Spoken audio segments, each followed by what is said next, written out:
Hi everyone, thanks very much for coming to Art Atrium today for this panel discussion. We have this exhibition by Akira Kamada, which has been a long time coming. I think he was very much looking forward to it and showing his virtually like a mini retrospective of his work. A lot of them, the big version was shown as Sculpture by the Sea, and so we basically show some of the smaller versions here. But this work in the middle was actually shown at the Snowy Art Trail early in the year. And today we've got a panel discussion which will be moderated by Michael Purdy. And we have like basically 4 artists who are obviously very well-known Sculpture by the Sea artists with us. Obviously we have Akira Kamada, we have Jane Gilling, Michael Purdy, and then Sally Kidall. So Michael will be moderating the discussion on why do we make art. I think it will be so interesting, so I'd like you all to welcome all of them. But before I do that, I'd like to acknowledge the traditional owners of the land and pay respect to the elders, past, present, and emerging. I'll hand over to Michael for this very interesting discussion.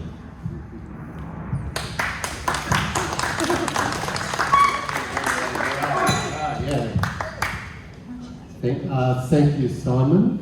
I would just like to acknowledge the traditional owners of the land that we're gathered on and wish First Nations best of luck in the upcoming referendum.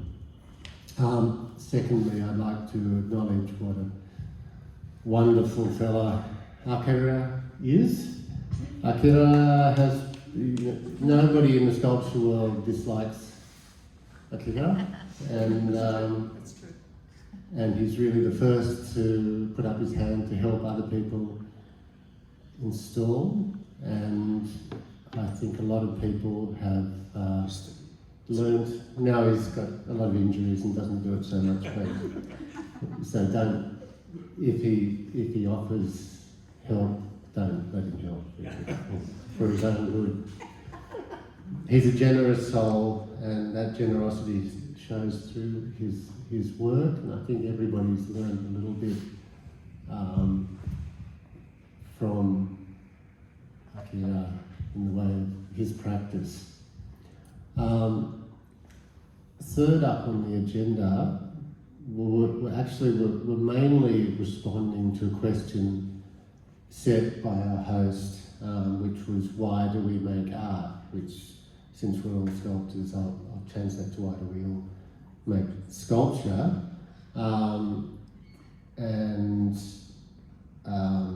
I've gone to, for some reason, to small trouble of asking a couple of friends just to respond to that question, to show the diversity of answers that are out there amongst our colleagues. So these are all Sculpture by the Sea artists. Most of them have won the major prize or People's Choice or big write-ups.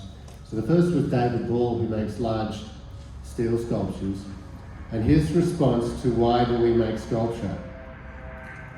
I would not know how not to make it. I love this planet. My heart falters at its magnificence, and sculpture is my celebration of it. So I can relate to that one. Susie Bleach, who with her husband Andy Townsend makes amazing steel sculptures.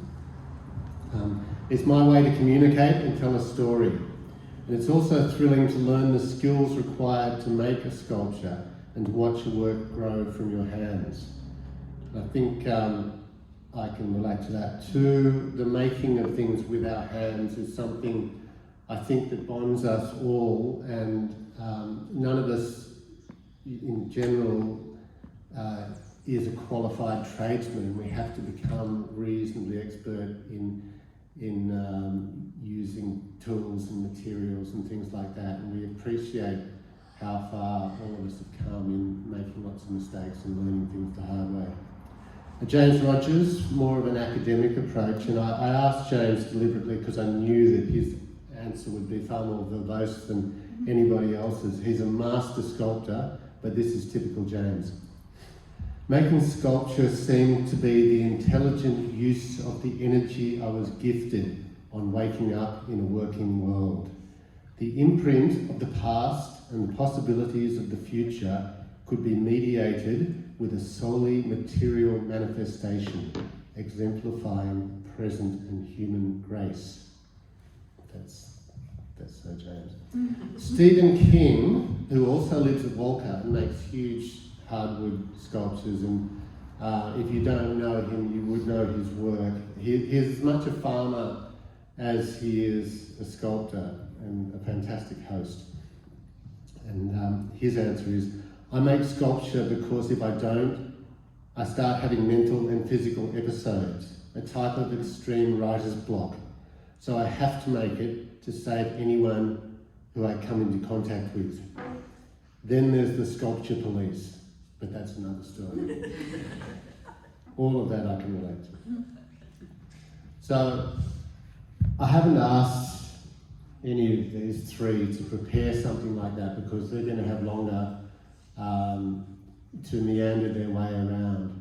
And I think also in trying to answer this question, why do we make art, I think all of us would acknowledge that the answer to us will vary from one day or one episode in our sculptural lives, because it's a seesaw, it's such an up and down existence. You have times when it's the best job in the world and times when it's nothing like a job and just a sad way to be depressed. But we all bounce back. There's a saying, it's a lousy way to make a living, but a great way to make a life. So, I would like to, maybe we'll start with Sally, who's no stranger to speaking on panels and things, and who won an extremely prestigious award at last year's Sculpture by the Sea, which was the Artist's Choice, voted by her peers.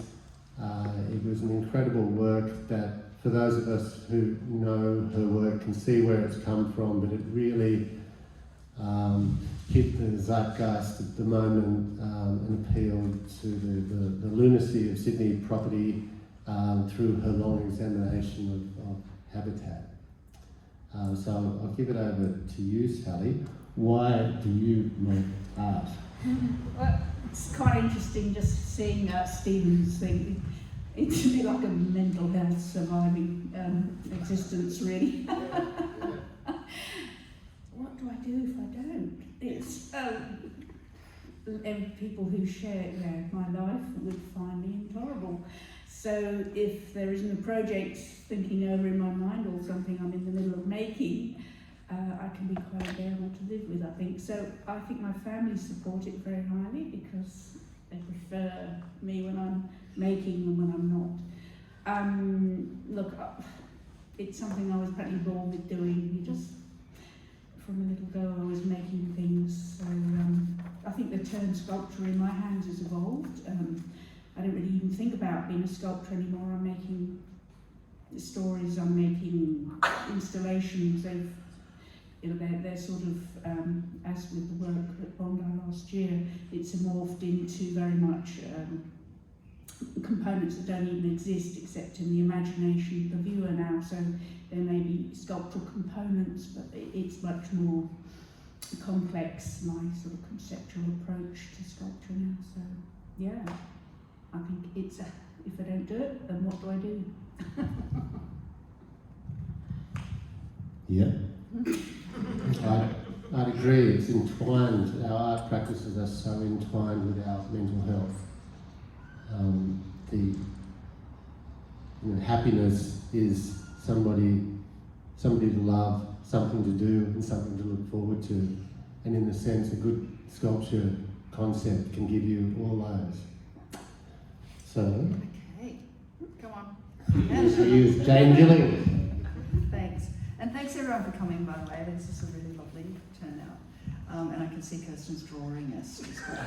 Not to put you under the spotlight or anything. But some people can't help but make art, and I think what Sally said has really hit the nail on the head.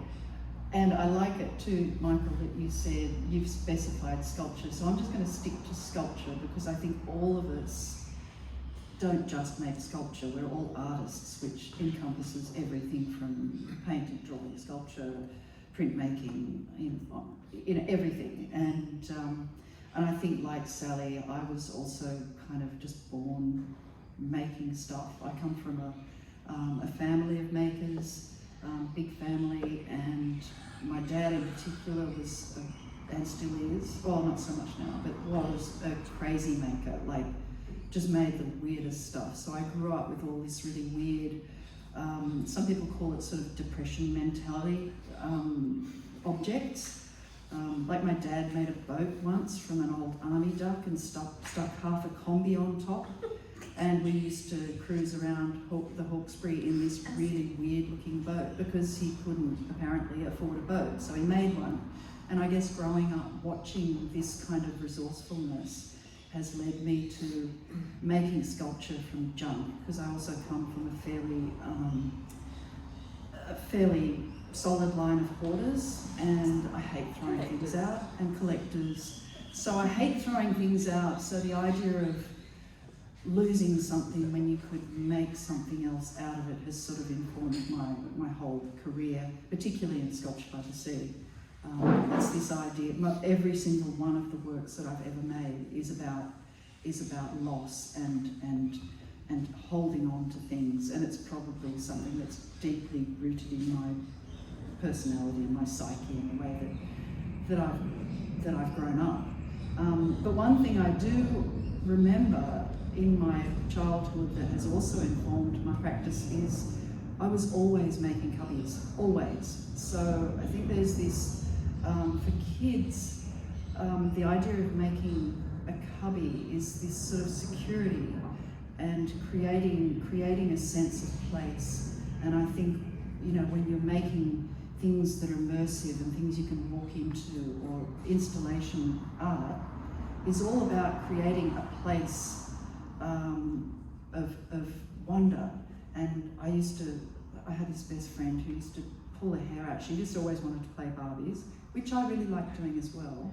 But I was always making the little houses for the Barbies and making the cubbies we could actually go into and have picnics in. And I think that's what I'm still doing, but I'm just doing it maybe a little more sophisticatedly. I'm not sure. But the other thing about the need to make art is recently I've become quite disillusioned with the whole art making world, and I've sort of tried to take a step back, and I think this is when you realise that you actually are an artist and you can't help but being an artist, because it becomes really hard to step back. And try as you might, you always end up just going back to that metaphorical drawing board and making stuff. And all it takes is somebody to say, hey, do you think you could be in this show? Or do you think you could come to this panel? Or do you think, I'm like, damn it, yes, all right. But another thing that you mentioned was, if you didn't do that, and I've often thought about that, if I didn't do what I do, which is just making stuff, I do a lot of teaching. So I have this sort of thought process constantly going around and round and round in my head going, but being a teacher's okay.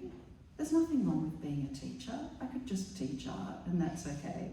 But I don't think it's going to last that long before I start making something again. I did have one other thought, but I'm going to send this over to Akira. And why do you make art? Probably my approach to art is a bit different with others, probably, because when I come from Japan, 1987. So before when I lived in Japan, I sort of person against the system. So that's basically come up. When I was a kid, I wanted to be a journalist or change the society, become a politician sort of idea. So basically, against system. That's probably coming to art because when I was a kid, I really liked to work with my hand, making something. But the system in Japan, the education system in Japan, that's totally because Japanese culture, sorry, I'm very critical about Japanese culture. Focusing on to the one direction. So that's when I doing something different. The school, I was a good for art, but school said, oh no, you poster should be like this, painting should be like this. So sort of they discourage my creativity. So I just something have to change education. That's sort of the system I grown up. Then probably I don't have any proper academic research or sort of thing. I can't do can't be academic. So I just doing using my hand to create something. So when I saw that, I put the statement, when I saw that sculpture in 2002, oh, maybe I can do something. That's the beginning of a sculpture. And then before I studied a bit photojournalism and painting, so that's probably sort of background coming together to be, I want to be something create in art pieces. Then one of the reasons I'm very happy to being around community because we have a beautiful community, all artists. Yes, very, very nice community, and we help each other, and we're not focusing on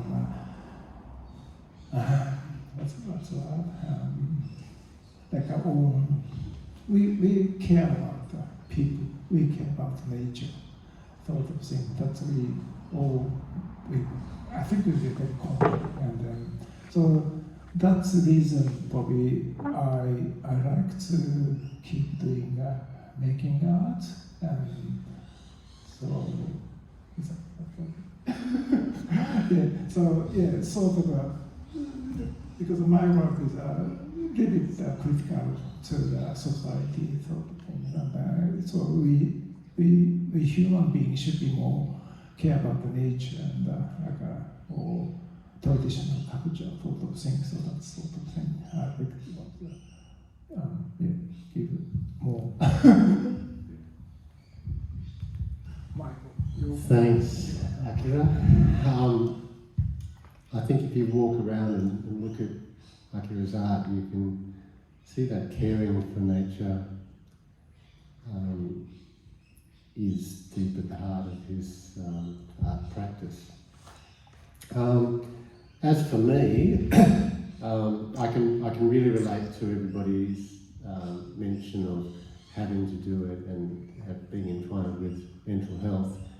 I've had problems with addiction in my youth, and so I see everything through a lens of addiction to a certain extent, and I've filled my life with good addictions to fill up all my time. I suppose just before the 2002 Sculpture by the Sea, my first one, in the year running up to that, I had been finishing my day building stone things as a landscaper, and would go home and fanatically work on stone sculpture just to fill in the days. So I suppose, sculpture, surfing, and my marriage, if I will treat it as a form of addiction, and they're good addictions.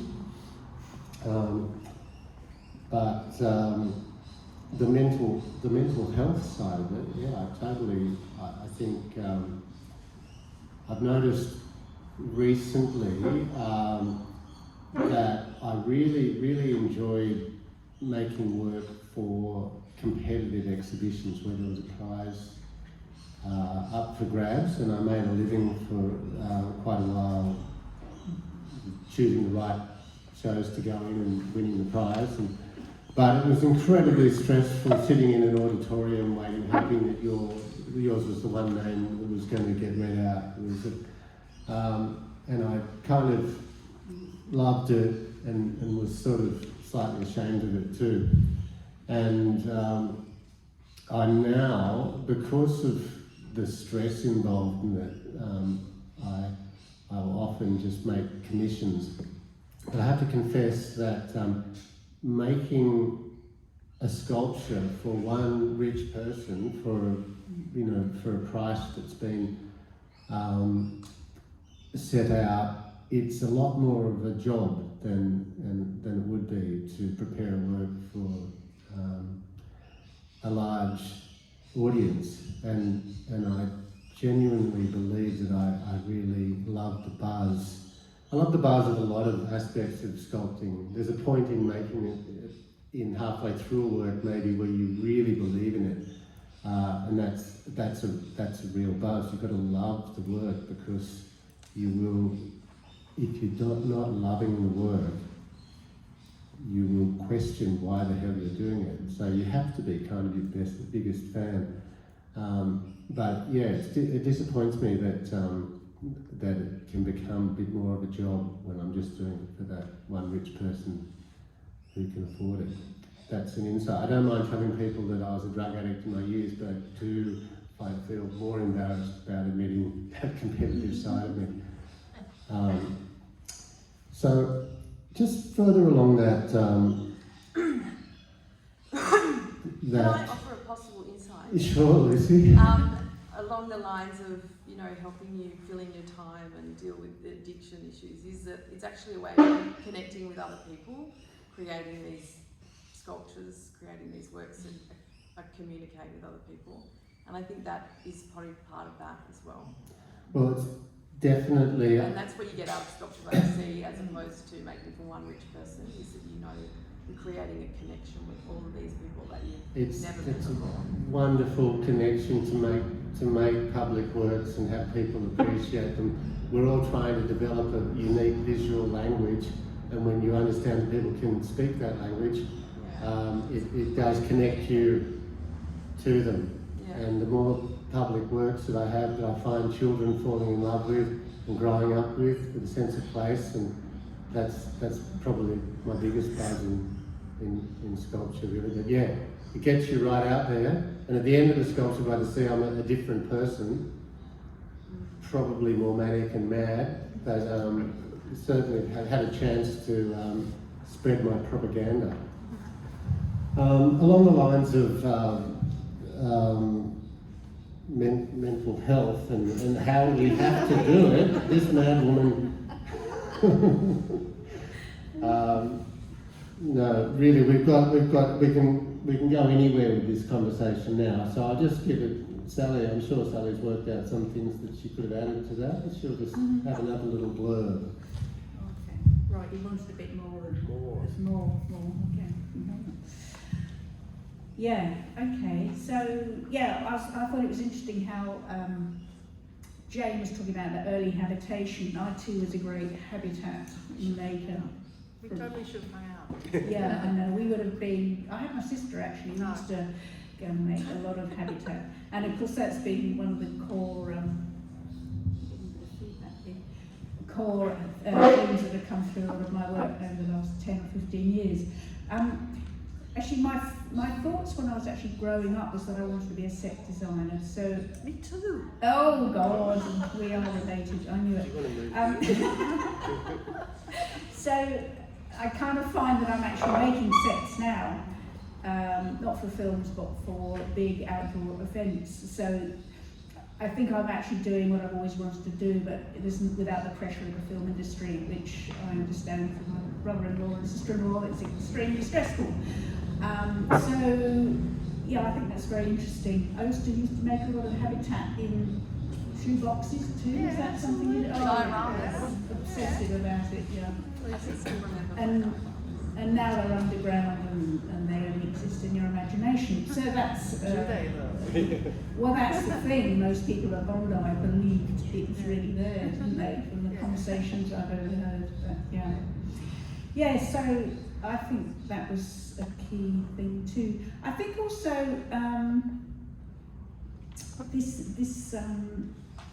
the idea of sculpture by the sea has always really appealed to me, because you talk about works that, wanting to win prizes. I actually avoid, except Sculpture by the Sea, avoid shows that have a prize, because I think it's not good for people's anxiety levels. And the Europe model that I like to partake in is we all get a fee and we all make. So we're all being commissioned to make a work.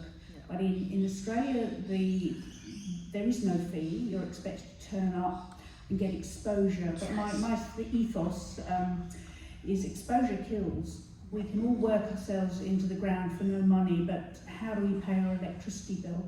So the Europe model is to pay their artists, and in some countries it's actually illegal not to pay your artists and expect them to participate in a show. But the model in Australia is there's a prize. So one person, or maybe 2 or 3, out of say 50 people will get a prize. So I find that model very stressful, because my work actually, I don't want people to own my work. So I don't make my product, my work as a product to be consumed financially or have a value to it, financial value. It is a statement, it is a form of activism, it is. So I suppose that's touching on that. Interesting what you were discussing there. It's I find quite a challenge here. So I like that idea that Bondi actually, there is one prize, but hey, one of the big guys will get that prize. But the beauty about Bondi is that it opens art up to accessibility to everybody. And I love the idea of not showing in a gallery, because a gallery can block a lot of people out that do not feel confident to step into that space. So I think Bondi Sculpture by the Sea has been really powerful in that area, and that's an area that I feel really passionate about, and that's what I strive for in my work. And they pay their artists. And they pay their artists, which I understand this year has gone up. So yeah, so there is a contribution, an acknowledgement that actually what we do is important, which is really great. So that's why I always support them. Okay, I'm getting off topic here, so I'm going to hand myself back to you. The microphone, not myself. I agree totally. I'm a huge fan of Sculpture by the Sea because of the accessibility, the fact that they've got a new audience. Art galleries in general were often preaching to the choir, but certainly the Sculpture by the Sea model certainly expanded the audience into people who would not have realised that they were interested in art. So thanks to Sculpture by the Sea, thanks to Susie Clark in front here, who runs Sculpture by the Sea single-handedly. Yep. Now Jane, you were wanting to say more about... I did think of something else. One thing I remember about Sculpture by the Sea, the first time I met Jane, she won an award for the Children's Prize, and her brother Chris was helping her install it. And I went to school with her brother Chris. Bizarre. How bizarre. What are the chances? Tell us more about that, Jane. I won't tell you what. Does that mean you went to school with Jane as well? No, because he went to Art Atrium, and Chris was a smarty pants, and so was Michael. OC class, opportunity class. Very clever man here. The other thing that I wanted to say about why I make art, apart from the sort of things that I'm trying to say through my art, which is kind of similar to the sort of things that Sally is trying to say through her art as well, which is sort of environmental sort of vibe, and same with Akira, same kind of thing. And I agree with everything that you just said as well about how I'm just not a fan of art prizes at all. And the thing is as well, I think because of the nature of the work that we do, we know we can never win, because if it's an acquisitive prize, you need a work that's going to go outside and last for, but what is it? Well, the 10, cost 20 more than the years? prize does. Yeah, and it also costs more the prize, but we won't go into that. But the other thing that I really love about being an artist and making art is that I'm constantly learning new things, constantly. I didn't go to art school. I had very pragmatic parents who, apart from making the crazy things, they also said, no, you shouldn't go to art school, because if you go to art school, you're just going to churn out art like every other person who's gone to art school. And only now I'm kind of realising, look, she's probably right. That was my mum who said that. And so I went on to all sorts of other weird and wonderful kind of things, which I could fall back on. But of course, if you're an artist, you don't want to fall back on anything except for art making. And so I ended up just sort of clawing my way into this place. And I must admit, Sculpture by the Sea was integral in that I sort of found my people. And it is very inclusive, and it's a real buzz. It's like, I don't know, being part of a show. Well, it is a show, I guess, isn't it? But you know, like it's fantastic, and everyone's lovely and all that stuff. But what I do love is when I have an idea, and it comes to fruition exactly how I had it in my head. And I sometimes do that thing where I look at the finished work and wonder how it got there, and I'm constantly thinking, as I'm doing it, I keep thinking, I'm almost looking at myself from somewhere else and going, wow, your brain, how did you figure that out? Like, that's really clever, you know? did you do that? Yeah, and it's a really wonderful feeling to feel your brain learning. You just feel it, just making connections and figuring stuff out. And the more you do it, the better you get at it. And before you know it, you know, you can do all this stuff. And it's not like you've been sitting listening to a lecture or someone telling you how to do it. You're learning it because you're doing it. And that's the thing that really draws me back constantly to pulling things apart and putting them back together again, and then coming up with an idea that will make some kind of a statement, and then figuring out how best to say that through the making of something, and whatever it is, you know, it's under my house at the moment, all of it, but it's certainly fun making it when you're in it. Anyway, I'm going to put you back in the spotlight. I'm totally agree about that. Yeah. So because I also don't have any skill for welding. I can't weld. No, me neither. Yeah. So just the idea come up, then just how to make. So each time I have to challenge to how to, and then end up, exactly, wow, I did very well. Yeah, so sort of satisfy myself, and also I like to see I involve quite a lot of education program, and then work with kids, and that sort of thing. I learn so much thing from the kids, not just kids have a brilliant idea for create something. I do something like a basic knowledge to how to make something, but the kids create incredible idea, incredible freely, sort of thing I found out through the art making. Steal it. Yeah. Steal it. Yes, Yeah. still, yeah. So yeah, thank you for coming for this show, and so I made this piece for basically some of this for this show, but in the future I don't know which direction to go, and so yeah.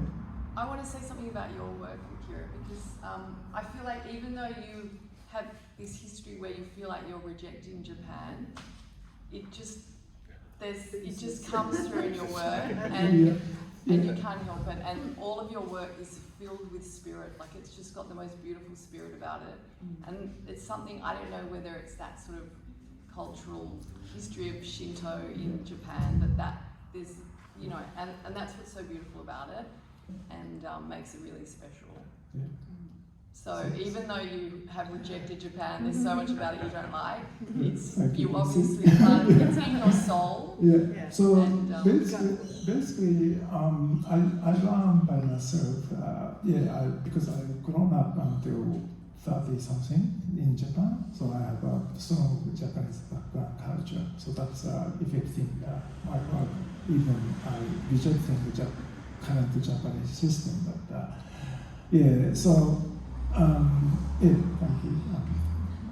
So basically, I like to continue to making connecting with our human activity to how affecting to the or environmental things. So like different things coming very soon, and we hope going to be right direction, but we worry about honestly. So we can artists can say something. That's or that's only I can do. I don't have I can't write a beautiful essay or anything with my English skill, but if I can work with my art, maybe I can tell something to the people. That's I really want to continue to.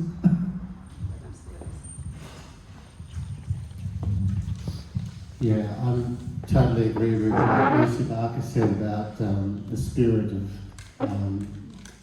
in Akira's work and the spirit that developed with you and as a young man obviously is coming out through your art. It's very Japanese, whether you like it or not. Beautiful. One thing I've been thinking about is we all make environmental statements, all four of us. My work can be divided between either the celebration of nature, which is largely timber works, and I find sandstone, which I do at Bondi, is more of a sombre material, and the celebration of nature at Bondi is Bondi itself, the walk. You know, so I like to juxtapose my pieces against the eroded cliffs, which are an artwork of their own. And in doing that, I'm nearly always pointing towards the insignificance of humanity and the stupidity of humanity in the context of geological time. And in the making of any piece I do, there's a certain degree of trying to exonerate myself from the guilt that I'm pointing out in humanity. And quite a bit of self-flagellation goes on. It's funny, as an artist, you might, for example, core drilling is very an expensive thing to get done on a development, you know, in a building, industrial or a home. Core drillers charge through the roof, and I use core drills all the time, but as an artist, my hourly rate is more like McDonald's wages than what the core drillers do. But there is nonetheless, in my twisted mind, something added to the artwork by the human sweat that I shed while I'm making it. So I don't know if it shows through in the work, but even dragging bits of timber from 7 Mile Beach to my truck after a flood, I will kind of feel good about the day's work because it had no carbon footprint. It was reusing materials and spreading an environmental message with them. So the making and the showing very much entwined in any message that we're trying to get across. In this exhibition, Akira shows that he is, you know, an absolute master of recycling, and right down to his hair. You know, my wife is horrified by human hair. If I'm even around trimming a beard or a hair, she gets right up me. But she's a big fan of Akira's, and I think she could learn to love those pieces hanging over there. But if you walk around with the artist, you know, and just quizzing him about the materials used, everything is recycled, and it shows through the relationship between the maker and the work is a really interesting concept. So we want to go down. Your most famous work in Australia is probably your last one, and it didn't really exist in reality, so that's entwined with your mentality 100%. Yeah, yeah, wearing out the old hands if you get to the stage. Everyone loved that work. It was just so Bondi, and Do you want to tell the audience, for anyone that didn't see it, it was an amazing examination of the madness of beachfront real estate. Yeah. Yeah, and of course, yeah. So if some of you didn't see the work, it was a totally fictitious underground bunker, luxurious underground bunker, accommodation for 4 bedrooms, a whole section for guests, a swimming pool, total underground garden, fully stocked with waterfall.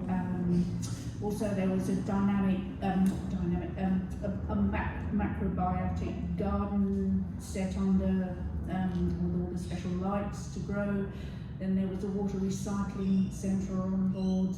The whole work stretched down over 4 levels, deep into the rock, and it was accessed through a lift, which you were accessed a sort of secret doorway. So at times if Australia was attacked, you could hide that you were in habitation in this security bunker. So the bunker is fully protected from nuclear fallout. Every possible consideration has been put into the design of this project. So the public that came to see, would walk past the work, knew it was there only by this large for sale sign that described the work that was under the feet, and they caused a lot of confusion at the site. That people said, "Is it real?" And I was setting it up going, "Well, yeah, of course it's real, but only in your imagination." And people would look at you totally confused. So unfortunately I had to rush away, and I wasn't able to stay for the show. But I understand from a lot of observers who stood and watched people's behaviour, they were all convincing each other that it was real. They wanted it to be real. And it really made me think about how, these misconceptions and belief systems have fed through our community about all sorts of crazy opinions and ideas. It just showed me how I could plant a seed of possibility, and people wanted it true, and they would make it real. People were talking about, "Oh, did you see the underground bunker for sale down at Bondi? I think it's really there." And everyone, was very convinced. Anyway, so that work is actually I'm taking it to New Zealand at the end of the year. So I've got a new scheme, a new bunker, a new site. So my company that is called Bunker Down, who is developing all these underground bunkers. They have another one on site. They've also done a seed bank, and they have some other projects in the pipeline. So it's turning into a whole underground business. And I get emails from people saying, "Oh, will you quote for me? I live in West Australia. I'm looking for a bunker about this size." So I'm getting all sorts of confusing contexts. So it's turned into a life of its own. And I linked up with Bradley Garrett, who wrote the initial book that actually triggered my idea. He was a research fellow at Sydney a few years back. I heard him on Radio National talking one day, and he's written this book, Bunker. So I contacted him and asked if he'd write me an essay, and he came up with a whole story about the guy behind Bunker Down. So he created a story for me that fed into it. So yes, and he's a great advocate of these crazy ideas. So he's a great support too. Anyway, and off topic. No. But yeah. Right on topic. And so, you know, that habitat for those that can afford it. Oh yeah. Stuff's the rest. Yeah. Got ideas? It's interesting that all the hydroponics and things down there, you know, they're all sucking That's the word I'm looking for. sucking electricity and all that, but Yeah. they'll save one family. Exactly. And that's all that's important. That's all. Yeah, all the That's families yeah. are all that's important. And there's nobody here. It's richer people. Yeah. Jane, I do think you want to we're talk done, about? aren't we? Oh, questions? Are we done? Oh, yeah. Questions from the audience. Lucy Barker, more. Got any more Mine questions? was statements. Statements are good too. We'll take statements. Statements from the floor. I have a statement, but I'm very shy. Yeah, Come on, Um, Susie. I feel like I'm in a Sculpture Anonymous meeting. Mm. I have an addiction Yeah. that's been going for Yeah. 12 years or more. Yeah. That's a great performance. But I did hear a couple of people say Sculpture by the Sea artists, and excuse me, but it makes me cringe just a little bit, only because you're artists first, and then Sculpture by the Sea is what it is today because it has these great minds that have created beautiful works to make Sculpture by the Sea what it is, and that people come every year, and this year is 25 years. So thank you for what you do, because Well, it's you've enriched my life. Symbiotic relationship. Exactly. Susie Clark Yeah. is one of the senior staff at Sculpture by the Sea, but she's kind of ground zero for the artist organiser interface. And anonymous, Sculptures Anonymous. So Sculptures Anonymous. Appointed. She's Yeah. tried to leave a couple of times herself. All our Yeah. personal support each Yeah. is never leave. I Yeah. always Yeah. have tried to Yeah. leave, but I just can't leave when. She can't leave The us all because of connections the are big too call. great. Yeah. Just looking at my notes here, there's an interesting, what I find interesting, that I love experimentation. That's probably one of the main things that gives me a buzz about sculpture. But I have asked other artists in trying to understand their work what eureka moments they have had. And it's an interesting question to ask people. Stephen King, who I mentioned before, he thought and told me a fantastic anecdote about what he thinks is his greatest achievement. And I felt very, very gifted to know what he thinks is the greatest thing he's done, sculpturally speaking, inside his head. Without, I can tell you this, you really got to know his work, but it's a very technical way of dealing with a round log of timber that in itself isn't structural, because if you look at Akira's work here in the with the orange painted on the silky oak, really robusta, you'll see the radial splits that form. So Stephen worked out a way of making a round log square by cutting off what's called flitches, but then cutting holes in one side and then flipping it over, and where the holes aren't, cutting more holes to create this structural unit like a meccano or something from a living tree, and making a structural timber unit that then had the middle of it cut out all along and didn't crack and things. And I think that long after he's gone, people will be thinking, wow, you know, that, to me, engineering-wise and stuff, it's just an amazing way to celebrate the strength of a tree, and it's one of those simple things that hearing it straight from the maker was a very deep thing. Another Peter London who uses excavators to dig out holes in the ground, fills them with concrete, and then pulls them up with giant cranes. To me, that's an amazingly original, weird thing to gestate inside somebody's head. And I think for me, one of the major buzzes that I didn't talk about was just trying to invent things that all those people haven't thought of before. And then go through with it, because and then that's the thing with someone like Kidall. it's the belief in the idea. It's one thing having the idea, but then following it through to the end. And that's another reason Sculpture by the Sea is good, because once you've committed, you're like, okay. You have Gotta to do do And it. you might be halfway through going, What am I "Oh, this doing?" is Yeah. And then you've still got to push through and, document it and release it and everything like that. So, Problem solving. Definitely. Problem solving, yeah. yeah. And I guess that reminds me a little bit of how so many art movements have started is when somebody figures something out and everyone else goes, oh, that's a really good idea. Like, tubes of paint apparently were the thing that sent artists out on plein air, went outside to paint, because now they had this convenient little tube.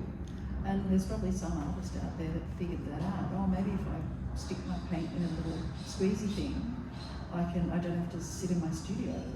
And I think as artists, apart from the things that we're trying, like the concepts we're trying to convey, much of it, for me anyway, and possibly for everyone here, is that experimentation and sort of serendipitous. I remember when I was like 10, inventing monoprinting.